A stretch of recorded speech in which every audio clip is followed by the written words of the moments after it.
வள்ளலார் மேட்டுக்குப்பத்தில் தங்கியிருந்த காலத்தில் 2 மீனவர்கள் சித்திவளாக குடிசையின் வழியாக செல்வார்கள். அவர்கள் வலையும் கையுமாக போகும்போதெல்லாம் தன் உள்ளம் நடுங்கியதாக வள்ளலார் கூறுகிறார். வலையும் தூண்டிலும் கன்னி வகையிலும் கண்ட போதெல்லாம் என் உள்ளம் நடுங்கிய நடுக்கம் நின் திருவுளம் அறியும் என்று இறைவனையே சாட்சியாக்கி பாடல் பாடியுள்ளார்.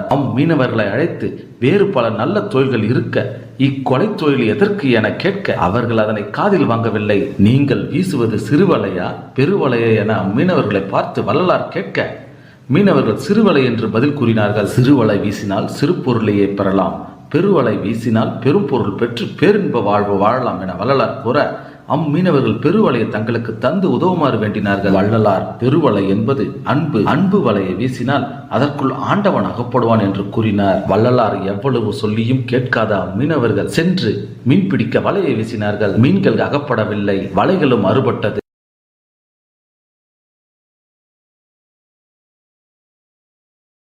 அருட்பெரும் ஜோதி அருட்பெரும் ஜோதி அருட்சிவ நெறிசார் அருட்பெரு நிலைவாழ் அருட்சிவ பதியாம் அருட்பெரும் ஜோதி ஆகம முடிமேல் ஆரண முடிமேல் அருட்பெரும் ஜோதி அருட்பெரும் ஜோதி அருட்சிவ நெறிசார் அருட்பெரு நிலைவாழ் அருட்சிவ பதியாம் அருட்பெரும் ஜோதி ஆகம முடிமேல் ஆரண முடிமேல் அருட்பெரும் ஜோதி அருட்பெரும் ஜோதி அருட்சிவ நெறிசார் அருட்பெரு நிலைவாழ் அருட்சிவ பதியாம் அருட்பெரும் ஜோதி ஆகம முடிமேல் ஆரண முடிமேல் அருட்பெரும் ஜோதி அருட்பெரும் ஜோதி.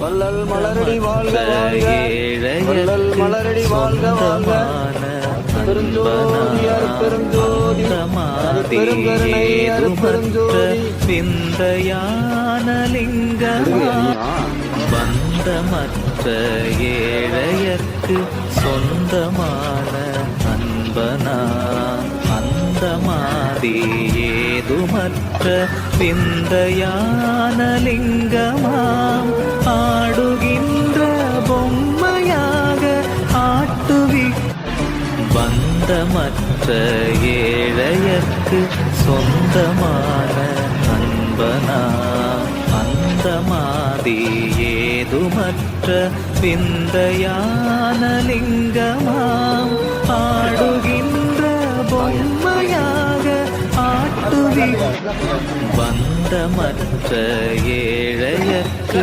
சொந்தமான அன்பனா அந்தமாதி ஏதுமற்ற விந்தையான லிங்கமாம் ஆடுகின்ற பொம்மையாக ஆட்டுவி பந்தமற்ற ஏழையர்க்கு சொந்தமான அன்பனா அந்தமாதி ஏதுமற்ற விந்தையான லிங்கமாம் ஆடுகின்ற பொம்மை